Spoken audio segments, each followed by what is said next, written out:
Segundo bloco, vamos dar seguimento. A gente parou antes abordando a questão específica da empregada doméstica, etc., do enquadramento da violência familiar e contra a mulher. Agora nós vamos avançar para a questão do atendimento pela autoridade policial. Quais são os procedimentos e as obrigatoriedades e a regra que deve ser seguida no atendimento das vítimas pela autoridade policial. Isso está explícito na Lei 8.340, nos artigos 10, 11 e 12. E eu tenho eles mastigados para vocês no material que vocês têm. Então vamos lá. O artigo 10 traz a referência do encaminhamento do conteúdo. O que diz o artigo 10? Na hipótese da iminência, nós estamos falando já só de haver a possibilidade, tá? Ou da prática da violência doméstica e familiar contra a mulher, a autoridade policial que tomar conhecimento da ocorrência adotará de imediato as providências legais cabíveis. Artigo 10 nos dá essa referência. E agora, nos outros dois artigos, nós vamos entender quais são essas providências que devem ser tomadas. Bom, o que diz o artigo 11? No atendimento à mulher, a autoridade policial deverá, e aí vem os incisos, garantir a proteção policial quando necessário, fazer o encaminhamento ao Poder Judiciário, tá? Encaminhar o ofendido ao hospital ou posto de saúde caso haja lesões, posteriormente ao IML para fazer exame de corpo de delito, para que fique registrado a extensão das lesões e se há efetivamente lesões, tá? Para que não haja uma denúncia ou encaminhamento falso, a pessoa falar denunciar o marido ou a namorada, ou sei lá quem, sem ter havido agressão. Tá? E fornecer transporte para o ofendido e para os filhos, para um local seguro, quando essas não tiver como fazer, para não ter risco. Se necessário, acompanhar ela, a pessoa, no caso, o marido agrediu ela, ou alguém da família agrediu, ela teve que sair fugida de casa, foi na delegacia. Só que ela saiu de casa com a roupa do corpo, precisa pegar a bolsa, documentos. A polícia vai acompanhar, vai acompanhá-la à residência, para que ela tenha direito de retirar os seus pertences, sem nenhum tipo de risco à sua integridade física e moral. Tá? Informar também os direitos dela e os serviços que ela tem direito públicos disponíveis. Tá? Isso tudo é papel da autoridade pública, que tem que ser feito de imediato. Okay? O que diz o artigo 12 que faz a complementação desse entendimento? As autoridades policiais devem adotar de imediato os seguintes procedimentos.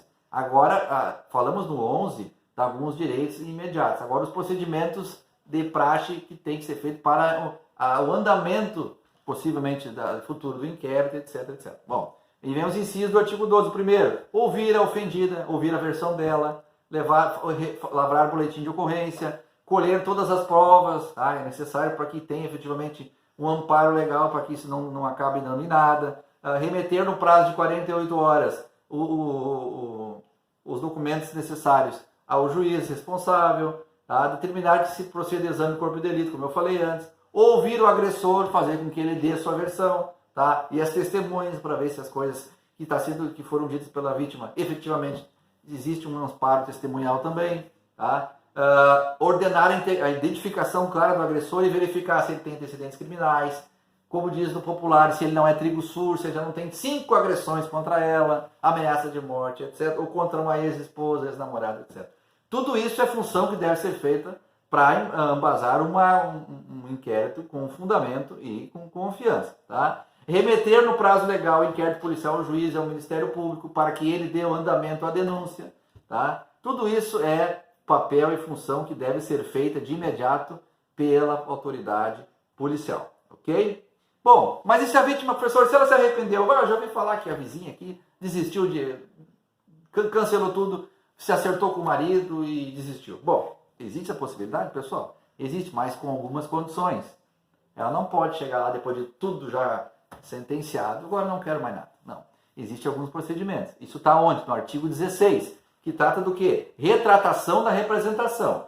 Nós estamos falando de crimes que exigem, são crimes penais de conduta pública condicionada, ou seja, que a ofendida tem que também ter a sua manifestação. Né? Portanto, para que isso seja, essa retratação da representação seja feita, é preciso que existam 3 observações principais, sejam elas: a renúncia só vai ser admitida perante o juiz.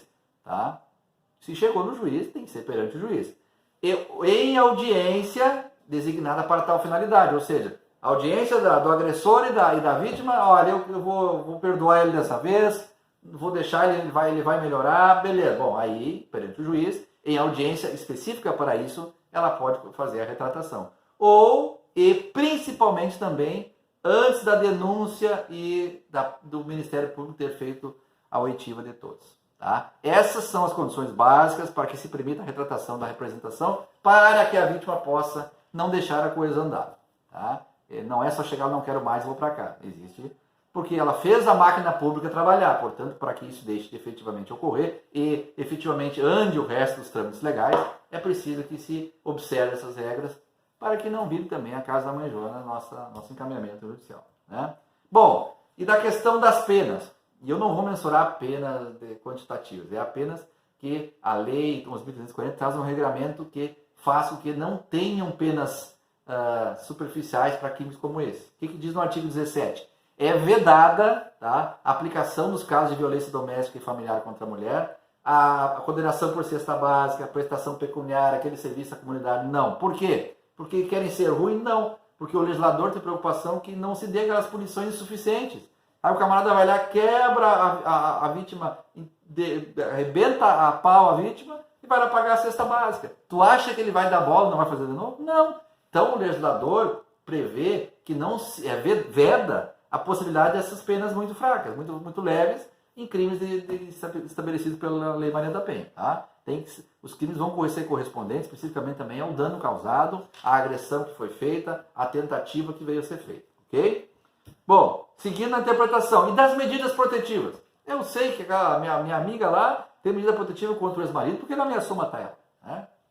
Sim, mas como funciona? Como é que ocorre isso? Vamos lá. Artigo 18 da Lei 11.340 de 2006. O que diz lá? Recebido o expediente com o pedido da ofendida, da vítima, caberá ao juiz no prazo de 48 horas, inciso primeiro, conhecer o expediente e do pedido decidir. Conhecer qual foi o caso específico, se tem efetivamente um caso concreto, realmente ela está sob perigo, tá? E aí decidir em expedir a medida protetiva a favor da vítima. Segundo, determinar o encaminhamento da ofendida ao órgão de assistência judiciária quando for o caso. Quando a vítima necessitar de assistência judiciária, o juiz fazer esse encaminhamento.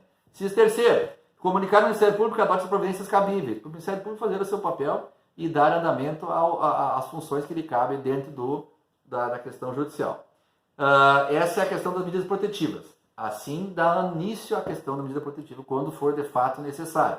O artigo 19 traz a questão das medidas protetivas de urgência, tá? Que podem ser concedidas pelo juiz. Em que situação pode se dar isso? Em que casos de extrema urgência, em casos de extrema gravidade, em que as vítimas estejam efetivamente correndo risco de vida eminente. Aí a urgência tem que ser executada e efetivada. Tá? Como se dá isso? A requerimento do Ministério Público a pedido da ofendida. A ofendida procura o MP que, de imediato, solicita ao juiz a medida protetiva de urgência. Tá? Independente se deu tempo de audiência ou não. Quando for de urgência é porque o caso é grave. Ok? Inciso 19. O que diz o inciso 20? Ainda tratando das medidas protetivas. Diz o seguinte: em qualquer fase do inquérito policial, tá? Posteriormente à medida protetiva policial ou da instrução criminal, no caso, caberá a prisão preventiva do agressor.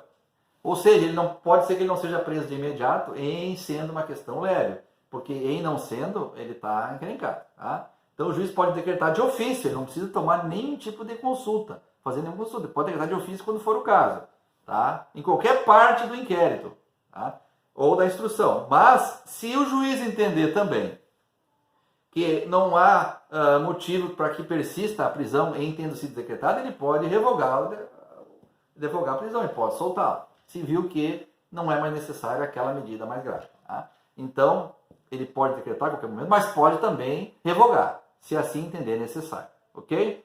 Bom, o artigo 21 diz o quê? A ofendida deverá ser notificada dos atos processuais relativos ao agressor. O que quer dizer isso, professor? Bom, se o cidadão está preso, tá? E ele vai ser solto, porque ele revogou a prisão, vai soltar ele segunda-feira. Ela tem que ser informada, tá? Para que ela tenha noção de que um possível ou um futuro agressor, que não se sabe como ele vai agir, ele está sendo libertado. Então a vítima tem que ser informada pelas autoridades, através do seu advogado, através dos canais legais, de que o cidadão tal está sendo libertado. Então, o artigo 21 faz referência. A vítima ela tem direito e é obrigada pela legislação que ela seja informada dos atos pertinentes a ingresso e saída da prisão do agressor. Se ele for sair, assim como ele estiver sendo preso, ela tem que ser informada. Tá? Voltando um pouco na pincelada, encaminhamento final da questão das medidas protetivas. Tá? E dentro das medidas protetivas existem algumas observações interessantes, que são as seguintes. No artigo 22, medidas protetivas que obrigam o agressor. Aqui não é...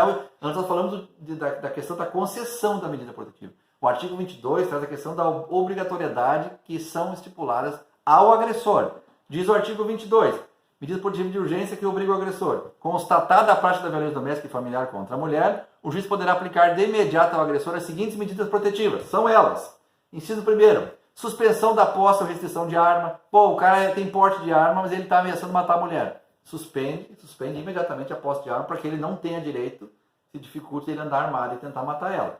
Inciso 1º. Inciso 2º, afastamento do lar do domicílio eleitoral. Está havendo risco de vida, é solicitado de imediato o afastamento dele do lar onde está a vítima.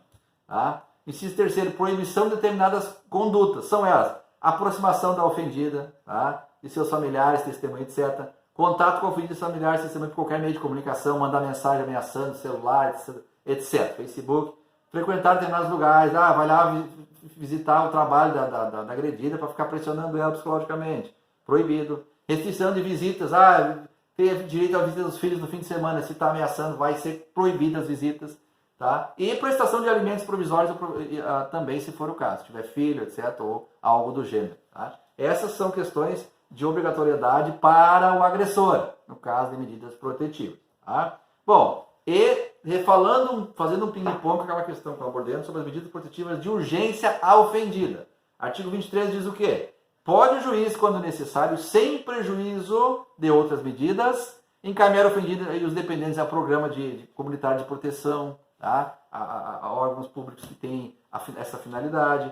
Pode também determinar a recondução da ofendida ao domicílio, retirando o agressor, determinar o afastamento do lar do agressor e dos bens que ele deixou lá, entregando a ele, determinar a separação de corpos também, se for o caso, não tiver o que fazer. Então essas são posições que trazem efetivamente a questão da medida protetiva de urgência concedida à vítima. Tá? Até o próximo bloco.